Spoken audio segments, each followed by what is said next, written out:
1550 বছর পূর্বেই এলান করেছিলেন আল কুফরু আল হাক্কু নূরুন ওয়াল কুফরু বাতিলুন বাতিলুন বাতিলুন, অর্থাৎ সত্য দিবালোকের ন্যায় আর মিথ্যা অন্ধকার অমানুষের ন্যায়। আর এই সত্য উজ্জ্বল দিবালোকের ন্যায়কে মিথ্যা কখনো গ্রাস করতে পারবে না।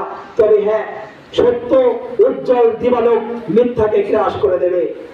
মোহতারাম হাজরিন, আজ আমরা এ কথা বলে যাই, যেমন ভাবে ব্রিটিশ সরকারের এই দেশ থেকে বিতাড়িত করতে ওলামা সমাজ, লক্ষ লক্ষ মুসলমান যারা বিবিদেরকে ব্যবহার করে, বাচ্চাদেরকে ইতিম করে, এই দেশের মাটিকে রক্তে লাল করে রঞ্জিত করে ভারতবর্ষ থেকে ইংরেজদেরকে